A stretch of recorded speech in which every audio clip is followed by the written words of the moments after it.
Bienvenido de nuevo a Portal SQL con el soporte de SolidQube. Hoy os vamos a contar cómo funcionan los contenedores Docker, ya no a nivel introductorio como vimos la otra vez, sino que ahora vamos a incidir un poquito en cómo hacer varias máquinas que todas juntas se ejecuten, dependiendo unas de otras, y que además compongan un clúster de Always On. Esto es todo dentro de Linux. No esperéis que instalemos PaceMaker si sabéis lo que es, perfecto, porque no lo vamos a hacer, no está dentro del alcance, pero sí que vas a tener todo el código fuente y vas a poder probarlo en tu máquina, ejecutarlo y ver cómo funciona Always On, incluso tenerlo de referencia por si dentro de tu equipo de trabajo quieres montar una estructura y quieres que con los desarrolladores de tu aplicación, los desarrolladores de base de datos o cualquier persona que utilice el sistema esté en exactamente el mismo entorno que estaría si utilizara Always On. Eso es un poco la idea de esta charla, es un poco la idea de esta sesión y bueno, no creo que tengamos que hacer mucho más. Vamos adentro. Vamos a usar contenedores Docker para crear un Always On con SQL Server en su versión Linux.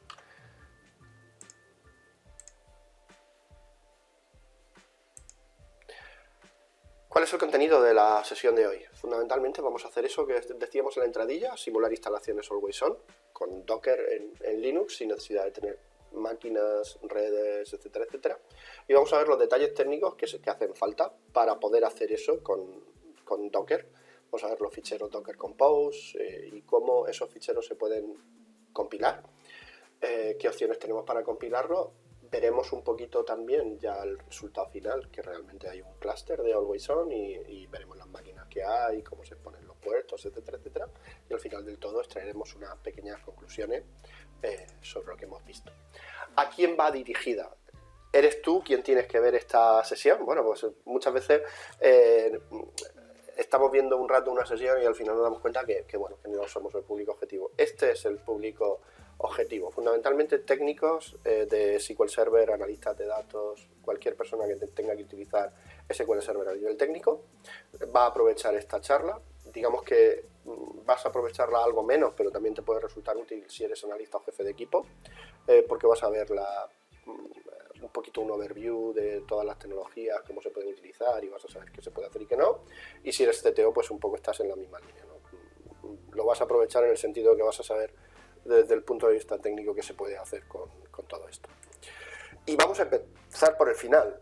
¿Qué quiere decir que vamos a empezar al final? Vamos a empezar con una demostración. En la demostración vamos a ver el resultado final de haber creado toda esta estructura y lo vamos a ver un poco para que os hagáis una idea de si os interesa seguir viendo el resto, el cómo se hizo todo esto. Así que si estás en el lado de los técnicos o arquitectos, seguramente lo verás hasta el final. Si estás en el otro lado, probablemente con ver esta demostración será suficiente y puedes dedicar tu tiempo a otra cosa. Vamos allá.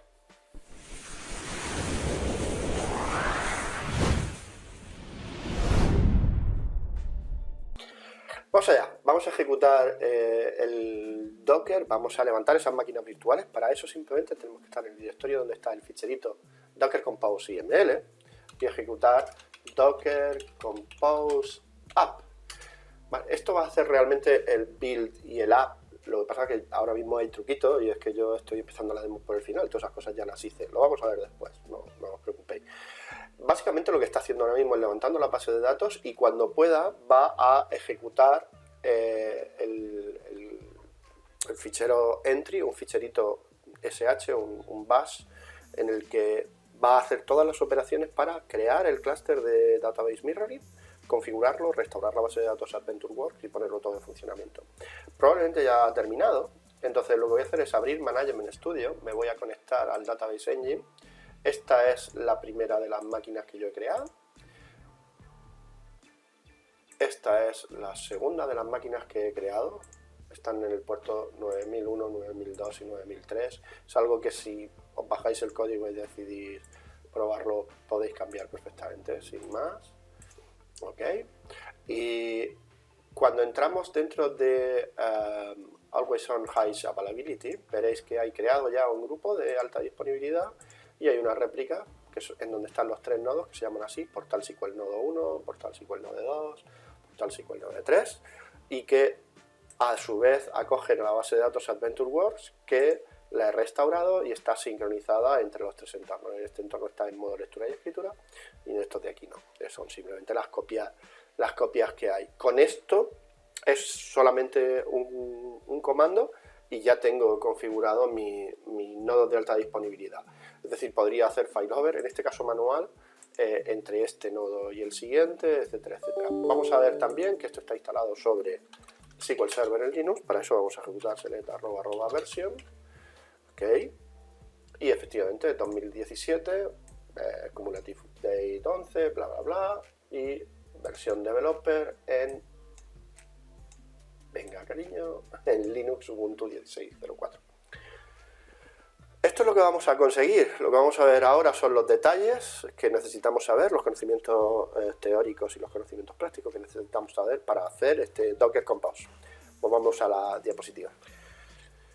Para entender cómo funciona toda esta composición que tenemos que hacer para tener nuestro clúster de JSON, vamos a empezar por definir cuáles son las piezas, cuáles son los trocitos de código y dónde los hemos puesto y qué rol, qué papel juega cada uno. ¿Vale? El primero es Docker Compose YML, es un ficherito que habéis visto en la demostración simplemente cuando he hecho dir del directorio, cuando he hecho ls, y que contiene información sobre puertos, sobre volúmenes compartidos, que es la herramienta que utilizamos para que las tres máquinas vean una misma carpeta compartida, en este caso es para el certificado, donde se definen los nombres de los contenedores y qué redes se utilizan, etcétera, etcétera.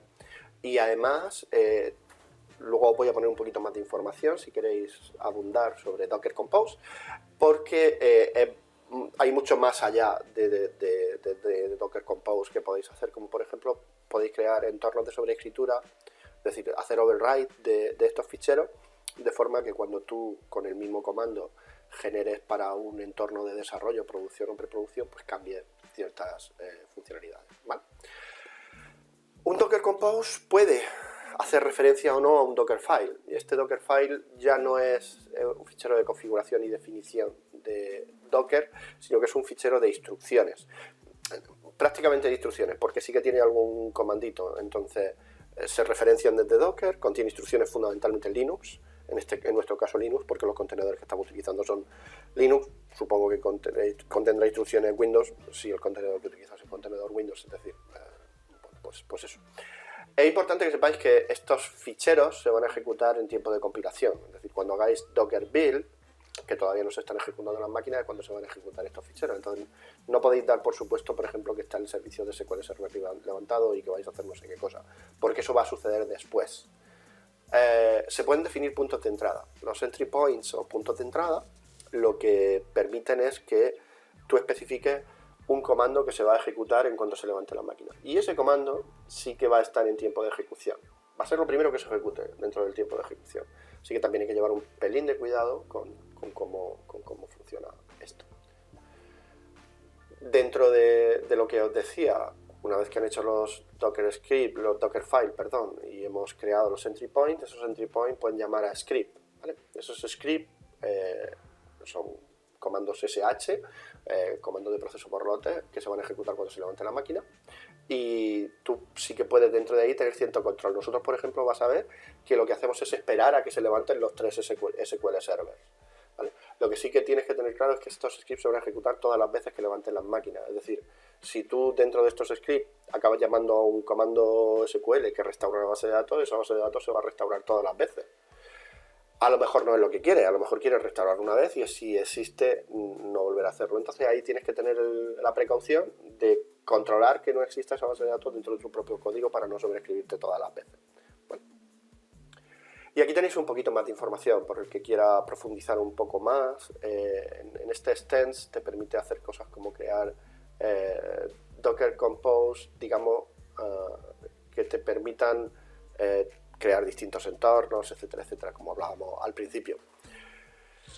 Esta es la estructura que tiene el YML, el Docker Compose YML. Si os fijáis, hay un primer apartado de versión, luego hay, bueno, pues una serie de partes que vamos a ir viendo. Por ejemplo, el container name. Este es cómo se va a llamar el contenedor y es el nombre que tú le vas a ver cuando intentes listar los contenedores que tienes dentro de tu Docker. También está hostname, que no le vamos a dar más importancia, pero es cómo se llama la máquina dentro de la red que hayas creado. Y aquí tiene la referencia a los Dockerfile. Le dices el context, que es como el directorio donde van a estar los Dockerfile, y el Dockerfile que va a utilizar. En nuestro caso, estamos viendo solo el Docker Compose de una de las 3 máquinas. Están realmente en el Docker Compose están las 3 máquinas, y cada una tiene un Dockerfile, aunque la máquina 1 y la máquina 2 hacen exactamente lo mismo.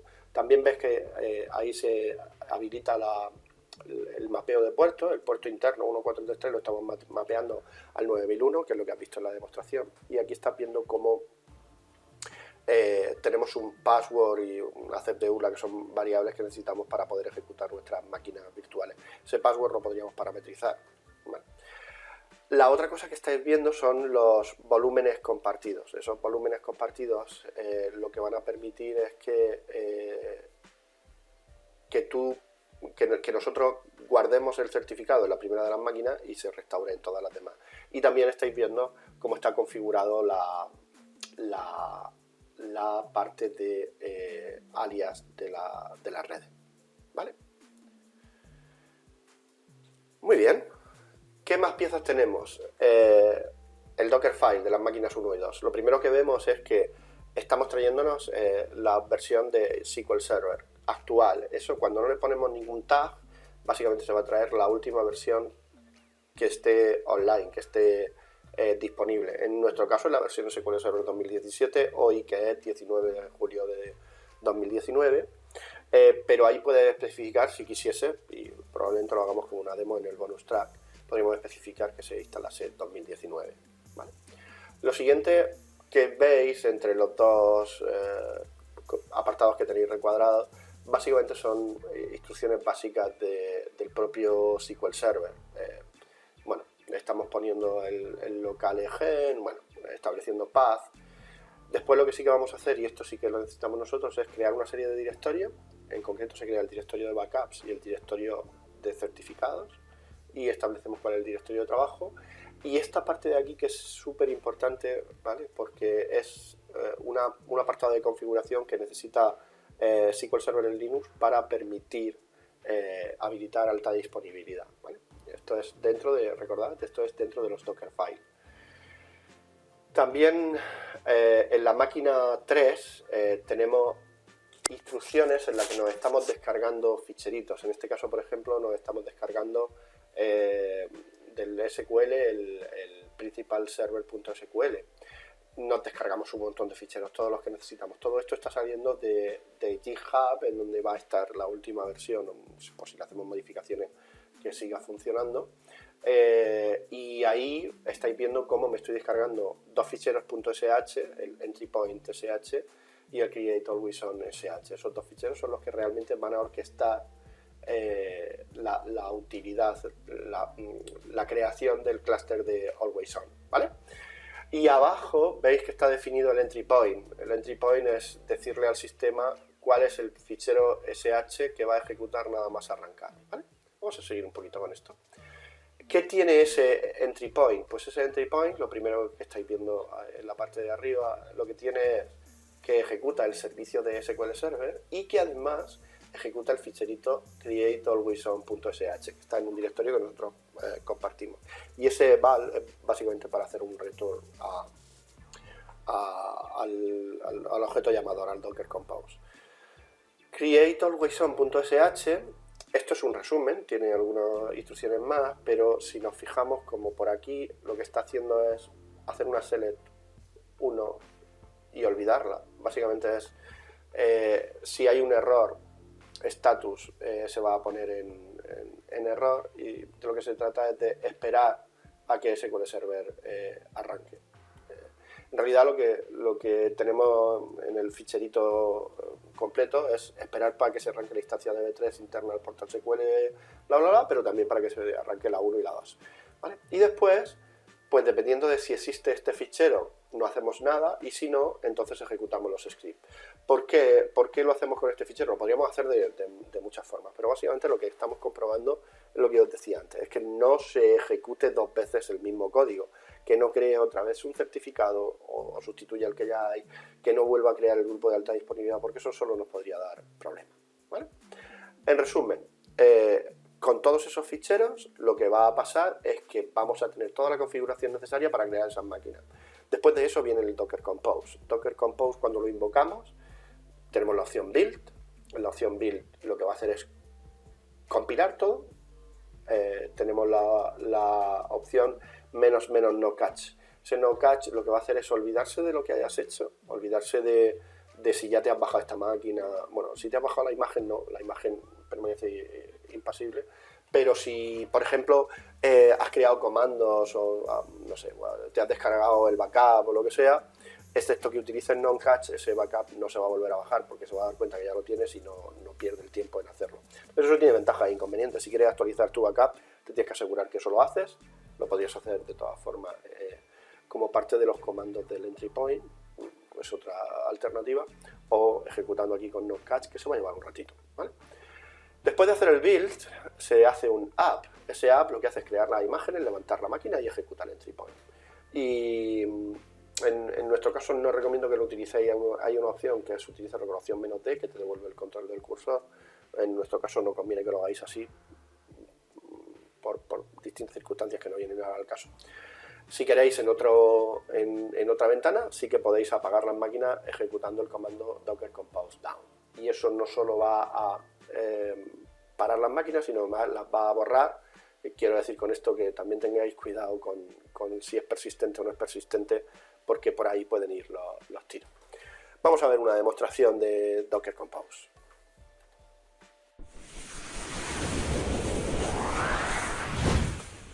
Para que la demostración sea completa, lo primero que nos vamos a fijar es en el repositorio GitHub, en el que podéis utilizar para descargaros la máquina, o sea, la composición está tal y como está, ¿vale? Dentro de esta carpeta DPS tenéis los scripts, tenéis el Docker Compose que hemos visto, aquí está entero, con la base de datos 1, la base de datos 2 y la base de datos 3 y con la red y el volumen que hablábamos, ¿vale? También tenéis los Docker Compose File, en donde están los 1 y 2 que hemos visto antes, y está también el 3, en el que están los comandos que se bajan, los ficheritos que os decía, y la llamada al entry point.